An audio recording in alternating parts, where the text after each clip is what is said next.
पाहिजे असं आपण म्हणालाय आणि यापुढे सुद्धा असेच संवाद कार्यक्रम होतील का आगामी महापालिका? मी असं म्हटलं की माननीय एकनाथ शिंदे साहेबांच्या नेतृत्वामुळे आम्ही सगळे पदाधिकारी आहोत.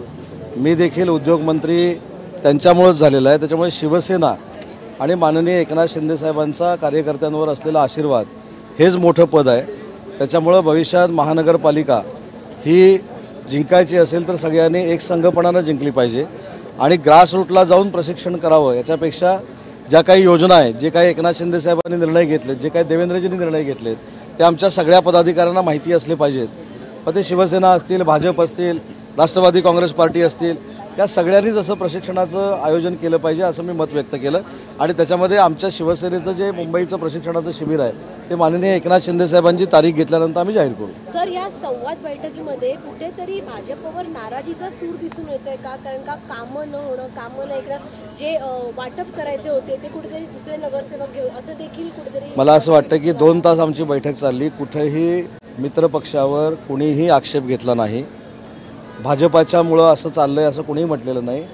आमच्या पदाधिकाऱ्यांनी सांगितलं की महानगरपालिकेतनं कामं झाली पाहिजेत. त्याच्यामध्ये मी त्यांना आश्वस्त केलेलं आहे. मी स्वतः त्यांना घेऊन आयुक्तांची भेट घेईन, त्यांची जी काही कामं असेल ती पूर्ण करून देईन. त्याच्यामध्ये कुठेही भाजपाला काहीतरी चेक देण्यासाठी भाजप आमचं काम करत नाही याच्यासाठी या मेळाव्याचं आयोजन केलेलं नव्हतं. हे स्पष्ट पद्धतीनं पहिलं मी आधी सांगू इच्छितो, कारण याच्यातनं वेगळ्यानंतर बातम्या निर्माण होऊ नयेत. कारण हा जो संवाद मेळावा होता हा शिवसेनेच्या माननीय एकनाथ शिंदे साहेबांच्या नेतृत्वावर विश्वास ठेवणाऱ्या पदाधिकाऱ्यांचा होता आणि महानगरपालिकेची तयारी शिवसेनेने पण सुरू केली. त्याच्यामध्ये मोठंसं काय रस्ते काँक्रिटीकरणाच्या संदर्भात एकनाथ शिंदेने महत्त्वाचा निर्णय घेतला, परंतु भाजपचे आता मुंबई महानगरपालिकेचे जे नेते आहेत रवी राजा यांनी आक्षेप घेतलाय की मुंबई महानगरपालिकेच्या सीसी रोडच्या कामांमध्ये मोठ्या प्रमाणात भ्रष्टाचार होतो. नाही, भाजपाच्या एखाद्या पदाधिकाऱ्याने जर आक्षेप घेतला असेल तर त्याची काय भूमिका आहे ते आम्ही समजून घेऊ. परंतु UBTवाले जे काय उगाचच टीका करतायत ते स्वतःचं अस्तित्व टिकवण्यासाठी करतायत. कारण काँक्रिटीकरणचा हा ऐतिहासिक निर्णय माननीय शिंदे साहेबांनी मुख्यमंत्री असताना देवेंद्रजींना विश्वासात घेऊनच केलेला होता. त्याच्यामुळं महायुतीच्या सरकारनं घेतलेला निर्णय आहे आणि नगरविकासचा प्रभारी मंत्री म्हणून मी स्वतः उत्तर देत असताना अनेक वेळा त्याचं उत्तर दिलेलं आहे की या संदर्भामध्ये जिथं जिथं काही चुकीचं झालेलं आहे तिथं दंडात्मक देखील कारवाई झालेली आहे आणि जिथं जिथं चुकीचं होईल तिथं कारवाई होईल. सर, उद्या एक बैठक पार पडणार आहे अध्यक्षांच्या उपस्थितीमध्ये. खड्ड्यांसंदर्भात उद्या एक बैठक पार पडणार आहे अध्यक्षांसोबत. वाटतं या खड्ड्यांच्या संदर्भातले प्रश्न आहेत ते सुटू एक ती खड्ड्यांच्या संदर्भात म्हणून करेक्ट करतो हल्ली प्रत्येक गोष्ट. ती खड्ड्यांच्या संदर्भातली बैठक नाही आहे.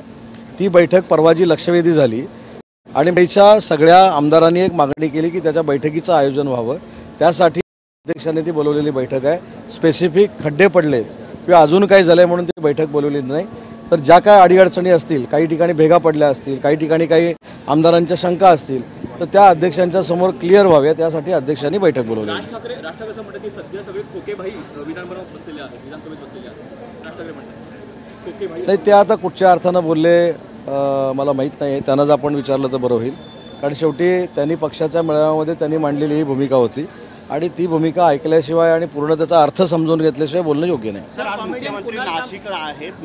नाशिकला पालकमंत्री नाही आहे आणि मुख्यमंत्री म्हणतात की जर पालकमंत्री नसेल तर मीच पालकमंत्री आहे. दोन्ही गटामध्ये पालकमंत्री पदावरून म्हणजे नाही, असं नाही बोलले ते. मीच पालकमंत्री आहे असं नाही बोलले ते. असं म्हणाले की ज्यावेळी पालकमंत्री नसतो तेव्हा मुख्यमंत्रीच पालकमंत्री म्हणून तिथला कारभार बघत असतो. तर ती काय वस्तुस्थिती आहे. त्याच्यामुळं तिन्ही नेते बसतील आणि योग्य वेळी दोन्ही पालकमंत्री पदाचा निर्णय घेतील. छगन भुजबळ म्हणाले देशामध्ये तुमचे नेते असलेले उपमुख्यमंत्री एकनाथ शिंदेंवरती खालच्या पातळीवरती टीका केली आहे. गाण्याच्या माध्यमातून आताच मी प्रकाश सुर्वेसाहेब, मुरजी काका पटेल, त्याच्यानंतर आम्ही जे 4 आमदार होते त्यांच्यावर मी चर्चा केली. ते पूर्ण गाणं ऐकून आमचे आमदार त्याच्यावर FIR दाखल करण्याच्या मनस्थितीमध्ये आहेत. आज ते पूर्ण गाणं आम्ही ऐकून माननीय एकनाथ शिंदे साहेबांचं बदनामकारक जर गाणं अशा पद्धतीनं कोणतरी म्हणायला लागलं तर ते काय आमचे कार्यकर्ते किंवा आमदार आम्ही कोणी सहन करणार नाही. त्याच्यावर पोलिसांकडून त्याची मागणी करू. त्यांनी ट्विट काय केलं याच्यापेक्षा आमची भूमिका काय हे आपण समजून घेतली पाहिजे. म्हणू शकतो एखादं छानपैकी सकाळी 8 वाजता, पण ती आमची संस्कृती नाही. शिंदे साहेबांनी आम्हाला ते शिकवलेलं नाही. एखाद्याची बदनामी करणं याच्यामधनं काही लोकांना आसुरी आनंद मिळत असेल, पण काळ हे त्याला उत्तर आहे आणि काळानं दाखवून दिलं आहे की 80पैकी 60 आम्ही जिंकलो आणि 100पैकी 20 ते जिंकले. सर काल नारायण राणे यांनी म्हटलं होतं की जेव्हा अटक करण्यात आली होती सुशांत सिंग राजपूतचं प्रकरण झालं होतं त्यावेळेस फोन करत होते, उद्धव ठाकरेंनी दोन वेळा संपर्क फोन साधलेला केले होते. तर आज संजय राऊतांनी म्हटलं की ज्यावेळी नारायण राणेंना अटक करण्यात आली होती त्यावेळेस त्यांच्या घरच्यांनी सुद्धा आम्हाला फोन केले होते. आता हे मोबाईल टू मोबाईल बोलणं होतं ना, म्हणजे मी तुम्हाला इथनं बाहेर पडल्यानंतर फोन केला जातो, तुम्ही काय बोलला आणि मी काय बोलले दोघांनाच माहीत असतं. पण राणेसाहेब जे काय बोललेले आहेत ते राणेसाहेबांनी त्यांची भूमिका मांडलेली आहे आणि ते जास्त पसरू नये म्हणून आजची सकाळची भूमिका आहे.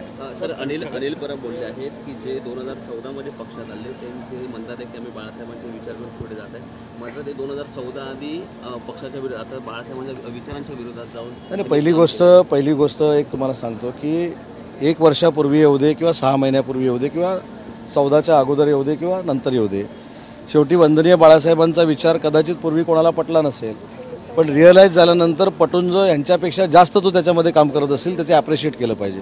आणि जे म्हणजे काही लोक कदाचित आम्हाला सल्ले देत असतील, हे आम्ही 2014ला आलो 2019ला आलो, पण जे पूर्वीपासून आहेत त्यांनी एक वाक्य कदाचित वंदनीय बाळासाहेबांचं ऐकलं नसावं किंवा त्यांना ऐकायला गेलं नसावं की ज्यावेळी शिवसेनेची काँग्रेस होईल त्यावेळी शिवसेनेचं दुकान मी बंद करेन. मग आता शिवसेनाचं काँग्रेस व्हायला ज्यावेळी निघाली होती त्यावेळी ते भाषण तंतोतंत कुणी ऐकलं होतं? माननीय एकनाथ शिंदे साहेबांनी ऐकलं होतं, म्हणून खरा शिवसैनिक म्हणून त्यांनी उठाव केला आणि जे तिथंच राहिले ते काँग्रेसच्या मांडीवर अजून बसून आहेत. राणी साहेबांचं जे समाधीचं आहे ते अत्यंत दुर्लक्षित झालेलं आहे. जी 24 तासनं यावर बातमी सुद्धा केली होती. मुख्यमंत्री म्हणतात त्याकडे लक्ष देऊन त्याचा विकास केला. मी स्वतः देखील आपल्या चॅनलशी बोललो आणि त्या संदर्भातला योग्य निर्णय शासन घेणार आहे हे मुख्यमंत्री मोदयांनी देखील सांगितलेलं आहे. जर त्या ठिकाणी जाऊन पाहणी करायची असेल तर शासनाचा प्रतिनिधी म्हणून मी देखील जायला तयार आहे. पण या संदर्भात मी मुख्यमंत्री मोदयांशी आणि उपमुख्यमंत्र्यांशी चर्चा करून भविष्यातला आम्ही निर्णय घेऊ. छत्रपती संभाजी राजे यांनी एक मुख्यमंत्र्यांना पत्र लिहिलं आहे की रायगडावरती जो वाघ्या कुत्र्याचा पुतळा जो आहे तो इतिहासाला धरून नाही आहे, त्यामुळे तो निष्कासित करावा असं एक पत्र लिहिलेलं आहे. मी खरं सांगू का, मी अशा विषयावर बोलणं टाळतो एवढ्यासाठी इतिहास माहिती नाही. काही लोकांना इतिहास माहिती नसताना तुम्ही बघता रोज सकाळी ते नवीन इतिहास बनवतात, तसलं काय मी नाही. त्याच्यामुळे ती माहिती घेईन छत्रपती संभाजी राजेंनी काय पत्र लिहिलेलं आहे, काय त्यांची भावना आहे, ती योग्य आहे की अयोग्य आहे ठरवणारा इतिहासकारांनी ते ठरवलं पाहिजे. त्याच्यामुळे त्यांची भावना पत्ररूपाने काय त्याचा मी अभ्यास नक्की करेन. तर मिशन टायगरची तुमची भूमिका होती, ते मिशन आता कुठपर्यंत आलेलं आहे? अजून किती जण तुमच्या संपर्कात आहेत, येण्यात बाकी आहेत? आता 3 दिवसापूर्वी माजी आमदार संजय कदमांचा प्रवेश झाला, त्याच्या अगोदर 3 दिवसाअगोदर रवी धनगेकरांचा प्रवेश झाला, अजून 3 दिवसानंतर एका माजी आमदारांचा प्रवेश होईल ना, चालू आहे. मुंबई महानगरपालिकेतली शिवसेनेची भूमिका काय असणार आहे? कारण की 227 पैकी जवळपास 150हून अधिक जागा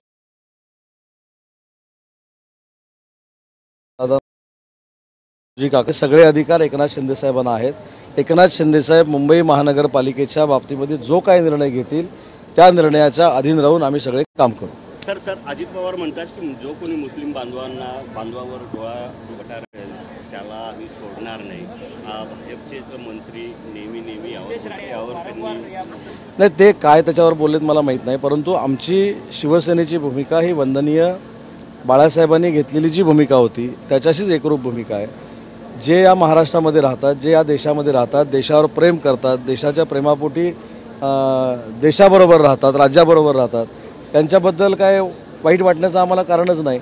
पण जे देशात राहतात, महाराष्ट्रात राहतात आणि पाकिस्तानचं गुणगान गातात त्यांच्या विरोधामध्ये शिवसेना आहे आणि ती शिवसेना एकनाथ शिंदे साहेबांच्या नेतृत्वाखाली कार्यरत आहे. सर देशात महात्मा मोठा की भारतरत्न मोठा असं छगन भुजबळ म्हणाले.